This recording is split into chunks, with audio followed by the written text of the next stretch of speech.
Hello बच्चों, ये question आपका ग्रेविटेशन चैप्टर का है। देखिए क्वेश्चन में क्या कह रहा है। Two heavy spheres each of mass 100 kg and radius 0.10 metre are placed 1 metre apart on a horizontal table.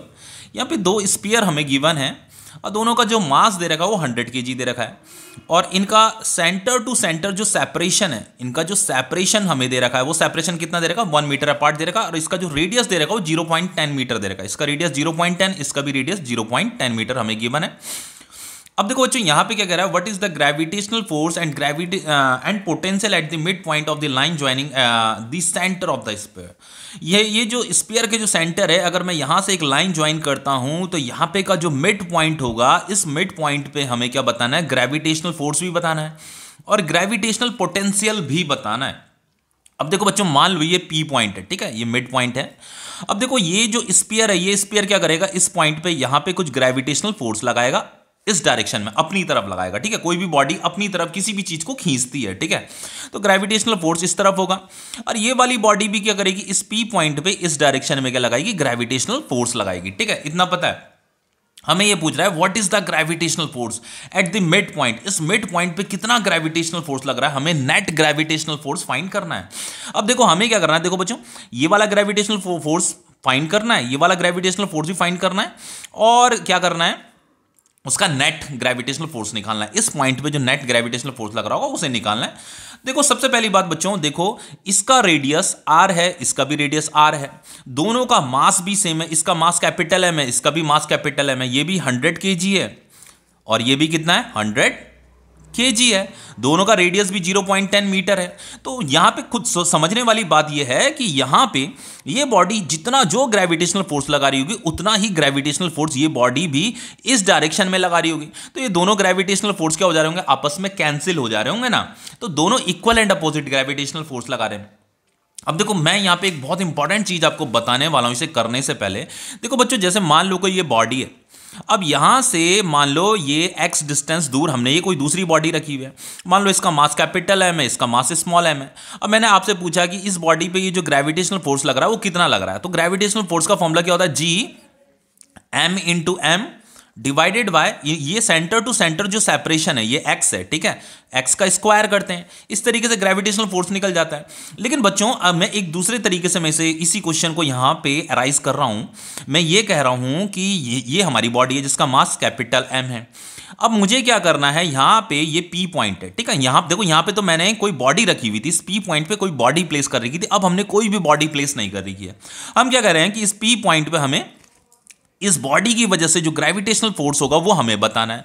तो इसी फॉर्मूले का हम यूज करेंगे, F इज इक्वल टू क्या हो जाता है, G इसका कैपिटल M मास। और देखो यहाँ पे जो मास था वो तो स्मॉल m था, लेकिन यहाँ पे कोई मास है ही नहीं, तो हमें यहाँ पे का कोई मास है नहीं तो हम मास को कंसिडर नहीं करते हैं। हम डिवाइडेड बाय यहाँ से लेकर के यहाँ तक का जो डिस्टेंस है वो x है सपोज, तो ये x स्क्वायर हो जाएगा, ठीक है। तो इस तरीके से ग्रेविटेशनल फोर्स निकाला जाता है किसी खाली जगह पे।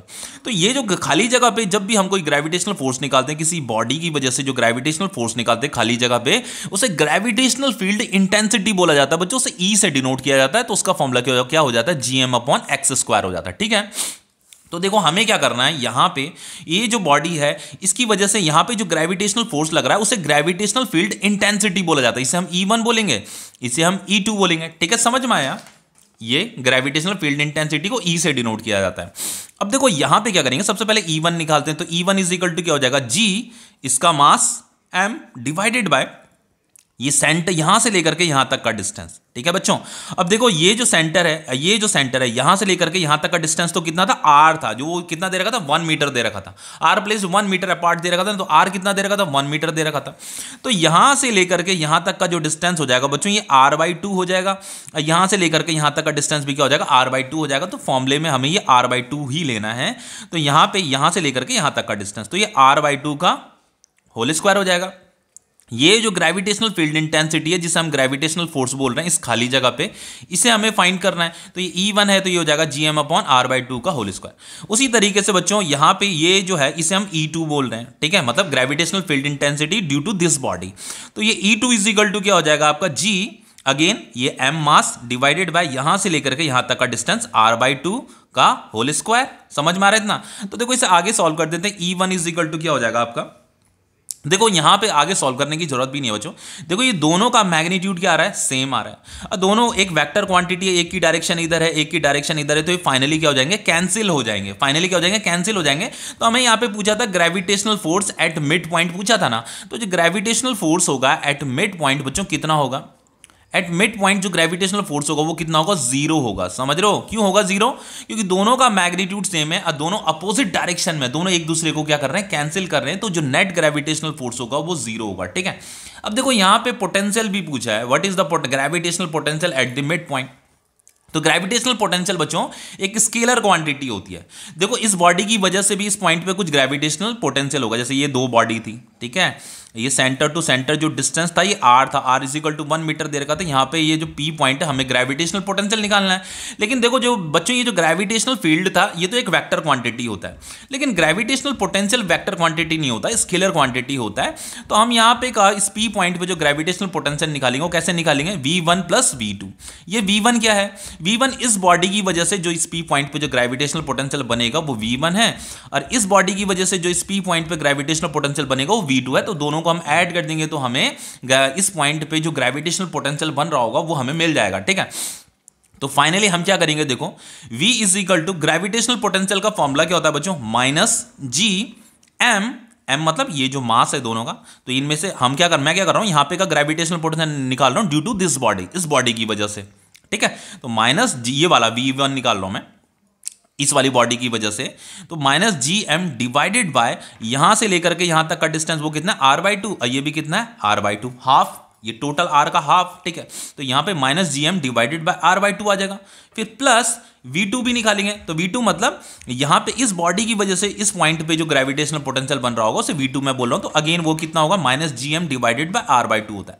बच्चों जो आपका ग्रेविटेशनल पोटेंशियल होता है वो नेगेटिव होता है। ठीक है, इतनी आपको नॉलेज होनी चाहिए। तो देन फाइनली हो जाएगा आपका माइनस जी एम, ये 2 ऊपर चल जाएगा, divided by r, and minus 2gm divided by r। तो जब हम इसे आगे सॉल्व करेंगे तो ये हो जाएगा आपका minus 4gm divided by r। तो देन जस्ट यहाँ वैल्यू पुट करनी है, ये ग्रेविटेशनल पोटेंशियल कितना हो जाएगा, माइनस 4 इंटू जी की वैल्यू होती है 6.67 इंटू 10 की पावर माइनस 11 इंटू m कितना दे रखा बच्चों, मास कितना दे रखा, 100 kg दे रखा। ठीक है, डिवाइडेड बाय r कितना दे रखा था, 1 मीटर दे रखा था। ठीक है, ये r कितना दे रखा था, 1 मीटर अपार्ट दे रखा था ना। ठीक है, तो देन फाइनली हम इसे कैसे सॉल्व करेंगे, देखो बच्चों इन दोनों को जब मैं मल्टीप्लाई करूंगा तो इनका जो मल्टीप्लाइकेशन आता है वो आता है 26.68 आता है। ये 10 की पावर माइनस 11 है, ये 10 की पावर 2 है, तो ये कितना हो जाएगा आपका, ये हो जाएगा आपका 10 की पावर माइनस 9। तो फाइनली हम इसे ऐसे लिख सकते हैं 2.688, ये डेसिमल मैंने इधर शिफ्ट कर दिया है, तो ये 10 की पावर 1 इंटू 10 की पावर माइनस 9 हो जाएगा। तो ये फाइनली हो जाएगा आपका 2.668, यहाँ पे नेगेटिव भी आएगा बच्चों, नेगेटिव साइन है। ठीक है, तो ये हो जाएगा आपका 10 की पावर माइनस 8 जूल पर केजी, जूल पर केजी। तो फाइनली आप जो है इसे राउंड ऑफ में भी लिख सकते हो, इसे 2.7 भी लिख सकते हो, v is equal to minus 2.7668 को 7 लिख सकते हो इंटू 10 की पावर माइनस 8 जूल पर केजी। अब देखो बच्चों यहाँ पे आगे एक और चीज पूछी है, कह रहा है क्वेश्चन में is an object placed at that point in equilibrium. वो ये कह रहा है कि ये जो पॉइंट है ना, ये जो पी पॉइंट है, ये पी पॉइंट, इस पी पॉइंट पे अगर मैं कोई ऑब्जेक्ट रख देता हूं तो क्या वो ऑब्जेक्ट इक्विलिब्रियम में रहेगा, क्या वो object is an object placed at that point in equilibrium, क्या वो इक्विलिब्रियम स्टेट में रहेगा। इक्विलिब्रियम किसे बोला जाता है बच्चों, इक्विलिब्रियम का मतलब ये होता है कि मान लो जैसे कोई ऑब्जेक्ट है, उस ऑब्जेक्ट पे एक फोर्स ये लग रही है, एक फोर्स ये लग रही है, एक मतलब एक से ज्यादा फोर्स लग रही है, और या एक ही फोर्स एक से ज्यादा फोर्स लग रही है और बॉडी मूव नहीं कर रही है, बॉडी रेस्ट पे है, तो उसे इक्विलिब्रियम स्टेट बोला जाता है। अब देखो बच्चों अगर मैं इस पी पॉइंट पे कोई बॉडी रख देता हूं तो उस पे इस डायरेक्शन में जो फोर्स लगेगा, इस डायरेक्शन में जो फोर्स लगेगा, दोनों इक्वल मैग्नीट्यूड के फोर्स लग रहे हैं और अपोजिट डायरेक्शन में लग रहे हैं। तो ये वाला फोर्स इसे इधर खींचेगा, ये वाला फोर्स इधर खींचेगा, लेकिन दोनों फोर्स मैग्नीट्यूड में सेम है, तो फाइनली ये बॉडी मूव नहीं करेगी, ये बॉडी जो है इक्विलिब्रियम स्टेट में रहेगी। यहां पे पूछा is an object placed at that point in equilibrium, तो यस बच्चों ये जो ऑब्जेक्ट है ये क्या रहेगा, इक्विलिब्रियम स्टेट में रहेगा। फिर आगे पूछा है if so is the equilibrium stable और अनस्टेबल, तो ये जो इक्विलिब्रियम स्टेट है बच्चों ये स्टेबल रहेगी क्योंकि बॉडी मूव नहीं कर रही है। अनस्टेबल वो कब रहती, अनस्टेबल वो तब रहती अगर हम किसी बॉडी को इस पॉइंट के या तो लेफ्ट में प्लेस कर देते या राइट में प्लेस कर देते, तो देन वो बॉडी मूव करने लग जाती, तो वो जो स्टेट होती वो अनस्टेबल स्टेट मानी जाती, इक्विलिब्रियम की अनस्टेबल स्टेट मानी जाती। लेकिन बॉडी अगर हमने यहां पे प्लेस कर रही है तो वो जो स्टेट है इक्विलिब्रियम स्टेबल स्टेट है। ठीक है, समझ में आया, तो ये क्वेश्चन आपका कंप्लीट हो गया। ओके।